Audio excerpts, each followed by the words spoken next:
The ocean covers 4/5 of our planet, yet we know so little about what actually lives in this vast expanse of water. Humans have so far been somewhat unable to investigate for themselves due to the crushing pressure of the water and the high risks of death from decompression. We are simply not designed to go that deep. Some say that we know more about space than we do our ocean, and while I would not go that far, there are certainly a lot of questions to be asked. Hello and welcome back to Life's Biggest Questions, the channel that looks to answer exactly those. I'm Rebecca Felgate, and today we are discussing the deep, dark mysteries of the sea as we talk about what lives at the bottom of the ocean. The deepest part of the ocean that we know of is the Mariana Trench, which is situated in the western Pacific Ocean near Guam. This stretch of water is 10,994 meters below sea level, so almost 7 miles down. The Gulf of Mexico is the shallowest ocean at just 3,787 meters deep, and the average sea seems to be around 7,000 meters. Depending on how far you go down, totally depends on what kind of life you get. What you need to know is that the further down you get, the colder,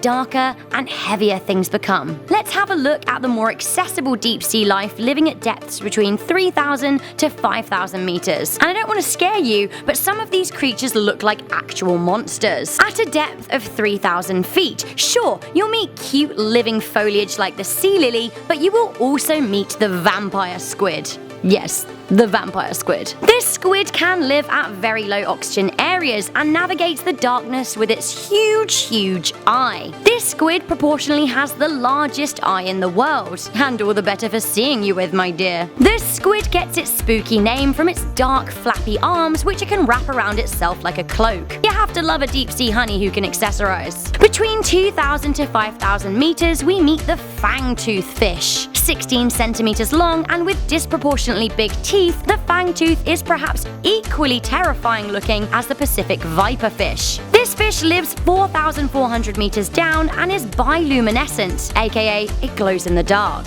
Speaking of creatures that glow in the dark, you should know that actually, deep down there in the cold dark ocean, in what is called the midnight zone, there is a fantastic light show going on that almost all of us will never witness firsthand. At 4,000 meters lives the Atolla jellyfish, often called the alarm jellyfish because of its glowing red light. Also found in the deep sea, glowing through the dark, are the crystal jellyfish, the tropical mantis shrimp, and the shining symbiosis, and my favorite, the Deiopea comb jelly. It's a disco down there. Less of a disco, we have depths of around 5,000 meters or more. A bizarre ghostly looking octopus was spotted at 4,290 meters down, which explorers called Casper. And that's exactly it. Below 5,000 meters, things start to get pretty ghostly. As these creatures have never seen the light, they lack the various pigments needed to show color. In 2016, a ghostly white fish was spotted at an incredible 8,143 meters deep. It is as of yet unidentified, but researchers believe it's some kind of snailfish. Everything else at those depths gets very eely and tadpole looking.